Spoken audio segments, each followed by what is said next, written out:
Hey,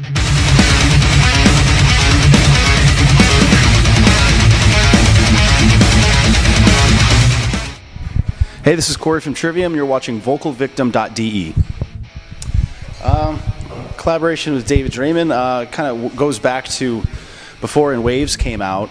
We were on tour in the U.S. on the Rockstar Mayhem tour, and that was, I believe, Disturbed's last tour before they went on hiatus. And we had given a bunch of people on the tour copies of In Waves before it came out, and Draymond was one of them. And a couple days after we gave it to him, he came to us on the tour and just said how much he loved the record. He just loved just everything about the record, with the progression, the songwriting, and everything. And just after that, just threw out, like, it'd be cool to work together on something in the future. And then over the next few months, the more we met up with him, going through like where he lives on tour, and just kind of discussed, got more involved in discussing about what we could do, and he mentioned he wanted to, he'd like to produce the record. So it just seemed like a really cool opportunity to work with somebody as, like Draymond, and just discussing all the stuff that we were looking to do with the record, like with the songs and just the overall, the big picture with the record, and also he threw out, things, where he could see the band going after the In Waves record, and we had a lot of the same, I guess, similar ideas of the direction and everything. It just seemed like a really good opportunity to work with Draymond, and the timing was right. Just seemed like a cool collaboration to work with. It was definitely, he's gone through the album process with Disturbed and his other band Device, and it was cool because he brought in some different ways of going about the pre-production and actual recording. So we made the record in a different way than we've been used to, because we've always done the same process, and he brought in a different process that really kind of made the record really exciting and fun to make. And that's really loud. And we're in the kitchen right now, yeah, he where was I going? The pans distracted me.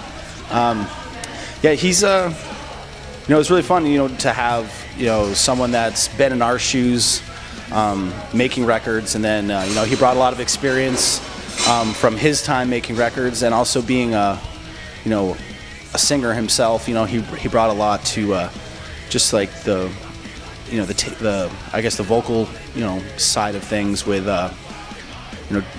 showing that, like, different techniques and stuff in the studio that helps with tonality and approach to singing vocals, and showed us a lot of cool tricks, that how he goes about working on a vocal part, or dissecting the song structures and stuff. So it was pretty fun. It's our 6th record, and it was exciting to kind of make a record, but kind of do it in a different process that kept it very exciting, and made recording the record, we were able to finish the record a lot quicker than we used, the way we did it on the previous records.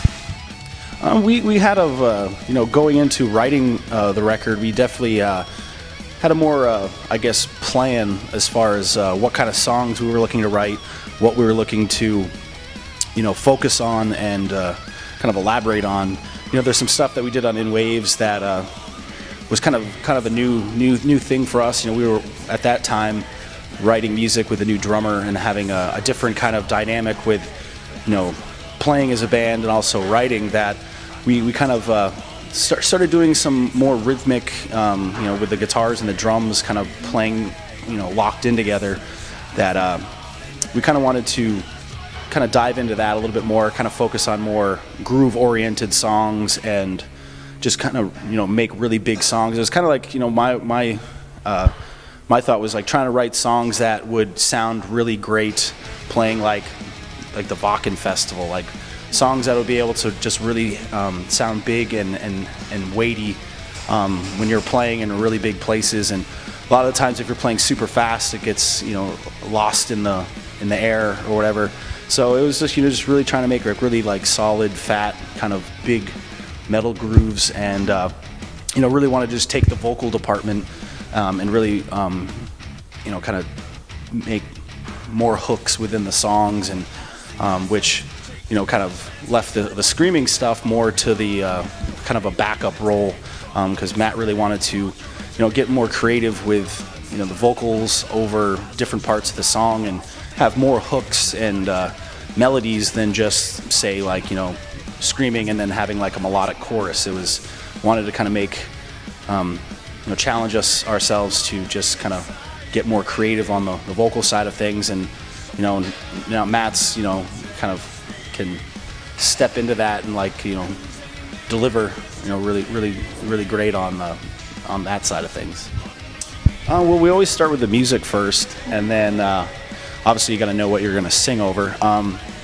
So usually it's mostly just kind of focusing on just getting the songs kind of in order where it's starts sounding like a song, where you could actually know what the parts are and know what the song needs, and then just Matt just kind of does his thing. Obviously he shows us all the lyrics and what he's doing, and if there's something that I guess people are like, it could be better or whatever, he goes and changes it. But he's really killer at writing lyrics. So that whole thing we just kind of like leave it to Matt, and then we kind of come in, and when it comes down to like the the vocal melodies and stuff, make sure everything's someone might have an idea for a little change or something like that. But Matt pretty much takes care of the all the vocal lyric kind of department, and then we just kind of give it the old thumbs up.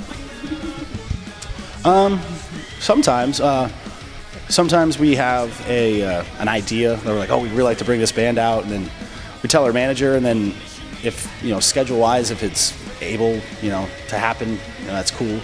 But if not, if we don't really have any ideas, if we're planning a headlining tour or something, our booking agent kind of puts out a feeler email saying, hey, we're going out at this time, and to other booking agents, and submit bands that are available and interested in the tour, and then we kind of pick from there.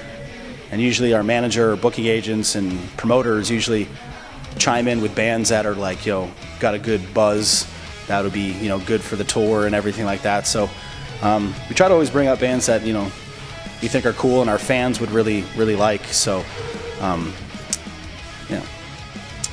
it used to be the UK was the biggest, but now after the last couple records, Germany's become one of our biggest in like Europe. France has been great. Austria, last time we played there, was amazing. Finland's always been really strong from the beginning, and Japan's just insane, and Australia's another great one. So it's kind of some of the countries that were a little bit behind as far as I guess for like level wise. It's definitely the last like two in waves, especially kind of really made a big jump pretty much worldwide. Seemed to really click with people, so it's been going really good. I think the last like 10 shows we've had in Germany have all been sold out, so it's definitely, and that didn't usually happen back in the day. It was kind of a tough sledding in some places, but it's really nice to see. We like playing in Europe and coming here, so it's nice that we have a really strong, dedicated fan base pretty much all over. So it's been really good. We have access to it. I kind of tend to, I don't really go on the Trivium one because there's usually a lot of just punters with just talking shit for whatever. It's Facebook. So I just kind of handle my personal stuff, and Paulo's on like the Trivium Twitter, so he does a lot of stuff on that. And then we have our web guy that does a lot of stuff for our fan club, and kind of the trivium.org, the Facebook, kind of, because on tour and everything, I have no idea how to update a website, so you kind of need some other people to do that. But if there's anything that comes through that's like they see like marked for me, or like someone like a request or like a specific question towards anyone, they usually like forward it to us so we can answer it. So there's a lot of mail that comes through there, so it's be very time consuming to just sit there and personally answer everything. But if people have a specific question, there's Twitter, and I get on there and stuff. So there's always ways to get in touch with somebody. Right. The records, probably the new Iced Earth album I've been listening to a lot. It's awesome. It's like one of my favorite bands, so I was really looking forward to their new record, which is awesome. Everyone should check that out. And then this new band I actually just kind of stumbled upon, just lurking on iTunes, just seeing what was, every week there's always a bunch of stuff that comes out that I never heard, and I'll just kind of like listen through stuff just to kind of like see if there's anything that kind of piques my interest. And there's this band, they put out a record pretty recently called Ex Mortis, and it's called Slave to the Sword. And then this has been my workout CD, and it's just kind of like thrashy with like a lot of shredding, neoclassical stuff.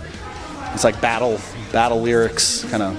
So it's pretty cool. I really dig the record. So that's definitely something that I was kind of like one of those awesome, random stumble across a record that you just kind of check out just to no idea what it is, and you just listen to it and you're like, it's pretty sweet. So definitely so those are like the two I've listened to the most. And then in the dressing room before a show, everyone just kind of, I'll put my iPod on there, and then just everyone kind of after a couple songs goes up, puts something else on. So it's just kind of like the usual pump up jams of Slayer or Cannibal Corpse or something like that. So it's there's always something playing, but those two specifically are records I listen to from like start to finish, like pretty consistently so far on tour.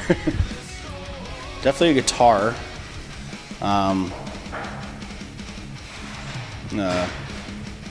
Probably have to bring like a knife or something to fucking survive, or hunt or something. But for fun stuff, definitely be a guitar. Hopefully a iPod that has unlimited battery life. And I don't know what we do on an island. And a gun. Totally necessary. Yeah. Who knows what's on that island? Thanks for watching. We have a new music video coming out soon for No Way to Heal. So check out the Trivium websites for when it comes out, and check out the new record Vengeance Falls if you get a chance. And hopefully we'll see you on all our German dates. So look forward to playing for everybody.